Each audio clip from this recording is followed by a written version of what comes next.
BRS నేత హరీష్ రావు మీడియాతో మాట్లాడుతున్నారు. ఇప్పుడు లైవ్ చూద్దాం. నువ్వు ఇవాళ ఏం చేసినావు? కుటుంబ బంధాల మధ్య చిచ్చు పెట్టినావు. నీ దరిద్రపు గొట్టు రాజకీయం, నీ కోతల వల్ల కుటుంబాల మధ్య ఇలా చిచ్చు వచ్చే పరిస్థితి ఉంది. రండన్నా, మీ పాలనలో కుటుంబ బంధాలన్నీ కూడా చెడిపోతూ ఉన్నాయి. నీ పాలన వల్ల కుటుంబ బంధాలు చెడిపోతూ ఉన్నాయి. మా కేసీఆర్ గారి పాలనలో తల్లులను పిల్లలు సరిగా చూడడం లేదని, వృద్ధులను పట్టించుకోవడం లేదని 200 రూపాయలు ఉన్న పెన్షన్ను 10 పెంచి కేసీఆర్ గారు 2000 ఇచ్చి కుటుంబ బంధాలను బలోపేతం చేసిండు కేసీఆర్. కానీ నువ్వు కోతలు పెట్టడానికి, రుణమాఫీ డబ్బును తగ్గించడానికి కుటుంబాల మధ్య చిచ్చు పెట్టిన చరిత్ర కాంగ్రెస్ పార్టీది, రేవంత్ రెడ్డిది. కుటుంబ బంధాలను బలోపేతం చేసింది కేసీఆర్ అయితే, కుటుంబ బంధాలను తెంపుకునే విధంగా, చిచ్చు పెట్టే విధంగా నువ్వు చేసినావు. ఇవాళ సురేందర్ రెడ్డి గారి సూసైడ్ నోట్లో ఏముంది? నా తల్లి గారు కూడా నా చావుకు కారణమని రాశాల్సిన పరిస్థితి తెచ్చినావు. అసలు తల్లి కొడుకుల మధ్య చిచ్చు పెట్టి పాటు చేసినావు కదా. ఇంత దరిద్రమా? మీకు చిన్న ఉదాహరణ కూడా చెప్తా.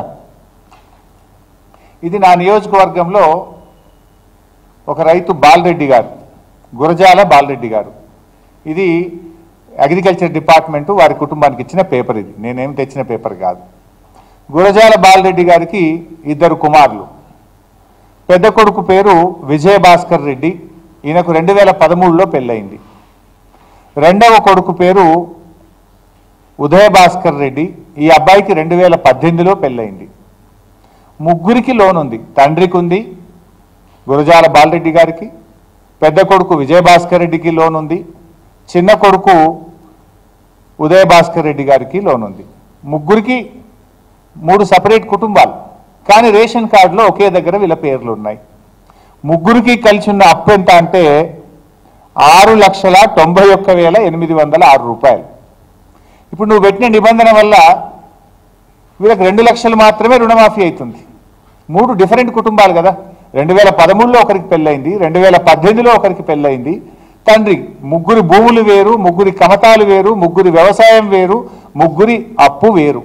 కానీ ముగ్గురు మధ్య రేషన్ కార్డులో ఏ దగ్గర పేర్లు ఉన్నాయి కనుక 2 లక్షలు మాత్రమే మాఫీ అయిందంటివి.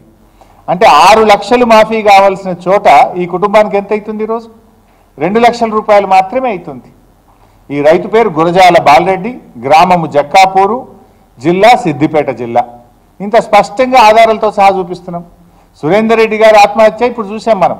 అది దుబ్బాక నియోజకవర్గం, సిద్దిపేట జిల్లా, చిట్టాపూర్ గ్రామం. తల్లిది అతని రేషన్ కార్డు ఒక దగ్గర ఉండడం వల్ల ఇవాళ సురేందర్ రెడ్డి గారి చావుకు ఈ ప్రభుత్వం కారణమైంది. నిజంగా ఇది సురేందర్ రెడ్డి గారి ఆత్మహత్య కాదు, ఇది ప్రభుత్వ హత్య. ఈ ప్రభుత్వం చేసిన దగ. ఇవాళ బాలరెడ్డి గారి కుటుంబంలో 6 లక్షల రుణమాఫీ కావాల్సిన చోట కేవలం 2 లక్షలే అవుతుంది. 4 లక్షల రూపాయలు ఇలా కుటుంబం మీద భారం పడుతుందంటే ఇది ప్రభుత్వం రైతుల్ని దగా చేయడం కాదా? ఇది ప్రభుత్వం రైతుల్ని మోసం చేయడం కాదా అని నేను అడుగుతా ఉన్నా. ఇంకా బాధ ఏంటంటే ఈరోజు రుణమాఫీ విషయంలో మీరు చూస్తే ఎన్ని ఇబ్బందులు ఉన్నాయంటే 31 రకాల సమస్యలు ఉన్నాయండి. ఇవి రుణమాఫీ జరగకపోవడానికి కారణాలు ఏంటి అంటే 31 ప్రాబ్లమ్స్ ఉన్నాయి. ఇందులో అన్ని డీటెయిల్స్ కూడా ఉన్నాయి నా దగ్గర. మేము కింద నేను ఒక శాసనసభ్యుడిగా రివ్యూ చేశాను. అసలు ఏం జరుగుతూ ఉంది అంటే అగ్రికల్చర్ డిపార్ట్మెంట్ వాళ్ళు ఇచ్చిన పేపర్ ఇది. సార్, 31 రకాల సమస్యల వల్ల రుణమాఫీ క్షేత్రస్థాయిలో జరగడం లేదు అన్నారు. అందులో ప్రధానంగా మీరు ఇంకొక గమ్మత్ జిమ్మికి ఏం చేసిండ్రు? Phase 1, phase 2. ఫేజ్ 1 1,00,000 రూపాయల లోపు మాఫీ, ఫేజ్ 2 1,50,000, ఫేజ్ 3 2 లక్షల లోపు అన్నారు. ఫేజ్ 1, ఫేజ్ 2లోనేమో రైతుల వివరాలు గ్రామాల వారీగా ఇచ్చారు. ఫేజ్ 3కి వచ్చేసరికి బయటపడుతుంది కదా ఎవరికైంది ఎవరు కాలేదు అని చెప్పి మోసం చేయడానికి రైతుల వివరాలు గ్రామాల వారీగా ఇవ్వకుండా బ్యాంకులకు పంపించేసిండ్రు. ఊర్లకు పోతే ఏమవుతుంది? వివరాలు ఇవ్వండి, బ్యాంకుకు పొమ్మంటున్నాడు వ్యవసాయ శాఖ అధికారి. వ్యవసాయ శాఖ అధికారుల దగ్గర లిస్ట్ వేయలే వీళ్ళు. ఎందుకంటే వీళ్ళ డొల్లతనం బయటపడుతుంది, ఎవరికి రుణమాఫీ జరగలేదో బయటపడుతుందని. ఫేజ్ 1, ఫేజ్ 2లోనేమో రైతుల వివరాలు గ్రామాల వారీగా ఇచ్చి ఫేజ్ 3కి వచ్చేసరికి బ్యాంకులకు పంపిరు తప్ప ఏఈఓల దగ్గర వివరాలు లేవు. ఇవాళ రైతు రుణమాఫీ ఎగ్గొట్టడానికి ఈ ప్రభుత్వం 31 సాకులు చూపించింది. 31 సాకుల్లో ఒకటి రేషన్ కార్డుది మీకు సాక్ష్యాధారాలతో సహా చూపించాను.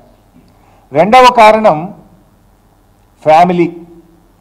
ఇలా ఇది చాలా ఆశ్చర్యకరం నిజంగా, మీరు కూడా వింటే నవ్వుతారు. మా నియోజకవర్గంలో నల్ల మనెమ్మ, వారి భర్త గారు 2010లో చనిపోయారు. నల్ల మనెమ్మ గారు, నారాయణరావుపేట గ్రామం. ఈ అమ్మగారికి 1,30,000 అప్పు ఉంది బ్యాంకులో, యూబీఐ బ్యాంకులో 1,30,000 అప్పు ఉంది.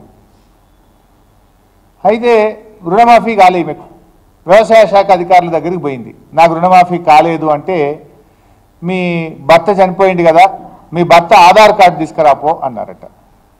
వీళ్ళ భర్త చనిపోయిందేమో 2010లో, ఆధార్ కార్డులు ఎప్పుడు ఇష్యూ అయినాయి? 2011 తర్వాత ఆధార్ కార్డులు ఇష్యూ అయినాయి. నా భర్త చనిపోయినాడు, ఈ ఆధార్ కార్డు పద్ధతే లేదు, నేనేడికెళ్ళి ఆధార్ కార్డు తేవాలంటే, ఆధార్ కార్డు లేకపోతే నీకు రుణమాఫీ కాదు పోవట్టుండ్రు. ఇప్పుడు ఆమె ఏం కావాలి? యాడికెళ్ళి తేవాలి ఆధార్ కార్డు? భర్త చనిపోయింది 2010లో, 15 ఏళ్ల కింద భర్త చనిపోతే ఇప్పుడు ఆధార్ కార్డు లేదు, నీ భర్తకు ఆధార్ కార్డు లేదు కనుక నీకు రుణమాఫీ కాదు పోంటురట. ఇగో ఇది ప్రభుత్వ తీరు. ఇంకో విషయం, కుంబాల సిద్ధారెడ్డి గారు, ఈయన వయసు 51 సంవత్సరాలు. కారణం ఏదైనా పాపమైన పెళ్లి చేసుకోలే, ఒంటరిగానే జీవిస్తున్నాడు కుంబాల సిద్ధారెడ్డి గారు. ఈయనకు 1,99,000 రూపాయలు అప్పు ఉంది. అయితే ఇప్పుడు వ్యవసాయ శాఖ ఈయనకు రుణమాఫీ కాలే మొన్న.